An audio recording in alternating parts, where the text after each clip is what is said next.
Je suis là aujourd'hui avec une dame bien connue du monde culturel. Elle est à Lomé dans le cadre du lancement officiel de la plus grande compétition de beauté du savoir, dénommée la Reine des universités. Bonjour. Je suis la directrice d'une agence de communication et d'événementiel basée au Gabon qui s'appelle l'agence.ga, GA pour Gabon. Et nous sommes spécialisés dans des gros événements, dans des grandes manifestations. Donc nous avons été contactés ici à Lomé pour venir apporter notre pierre à l'édifice qui va se monter, à savoir donc cette compétition nommée la Reine des universités. Le concept est très simple, il s'agit de regrouper 20 jeunes filles à la suite d'un casting qui va commencer d'ici la fin de ce mois, ici à Lomé. Donc un casting qui aura pour but de sélectionner des jeunes étudiantes. J'insiste sur le fait qu'elles doivent être étudiantes.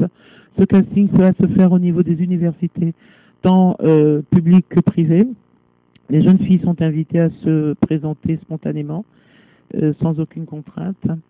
Et à l'issue de ce casting, nous en sélectionnerons donc 20. Ces 20 étudiantes entreront donc dans une maison qui sera leur maison de vie pendant 3 mois.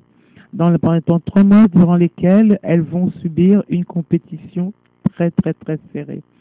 Donc comme vous l'avez dit tout à l'heure, donc la beauté du savoir, oui, à ne pas confondre avec la beauté tout court. Il ne s'agit pas ici de produits de cheveux, de maquillage, de Miss Campus, de Miss Bain de mer et j'en cite, il y en a tellement. Il s'agit ici d'honorer la femme dans son intellect, la femme dans ce qu'elle a à dire, à proposer et pour elle aujourd'hui et ses enfants demain. Pourquoi vous êtes investi dans la promotion de la culture? Ce qui a poussé Léa Abadi, c'est qu'elle-même est une amoureuse de la culture et qu'en tant qu'amoureuse de la culture, ça coulait de source, quoi, qu'elle s'investisse là-dessus et veuille en faire un pôle d'excellence. Parce qu'il ne s'agit pas simplement de s'investir dans la culture comme ça, tête baissée, comme un taureau qui fonde dans une arène. Il s'agit vraiment de développer notre culture, nos cultures africaines. Dites-nous un peu, quel est le secret du succès de Patience Dabani? Elle va vous répondre elle-même tout de suite. Le succès, le secret du succès de vous. C'est difficile, je ne peux pas répondre à cette question parce qu'effectivement, comme l'a dit Madame Titi, je ne suis pas Maman Patience Dabani. Mais je pense que son succès, c'est quelqu'un qui a toujours été amoureuse de la musique.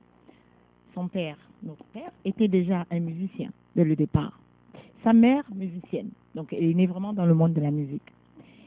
Et la plupart de ses chansons, d'après ce que je me souviens, elle m'a souvent dit, Léa, quand je vais dormir, je rêve. En fait, elle fait des rêves. Elle se réveille, elle commence à écrire. Elle a une particularité qu'aujourd'hui, je ne peux pas vous la décrire. Il n'y a qu'elle-même qui pourra vous dire qu'est-ce que c'est. Mais tout ce qu'elle touche en musique, ça a toujours été un succès. C'est tout ce que je sais. Et je sais qu'ici en Afrique de l'Ouest, vous l'aimez beaucoup. Et elle-même d'ailleurs, elle aime aussi venir en Afrique de l'Ouest. Et peut-être si vous l'invitez au Togo, elle viendra un jour, pourquoi pas. Et elle vous expliquera justement le secret caché derrière sa musique. Je suis la petite sœur, mais c'est elle qui m'a élevée, donc je l'appelle maman. Merci beaucoup.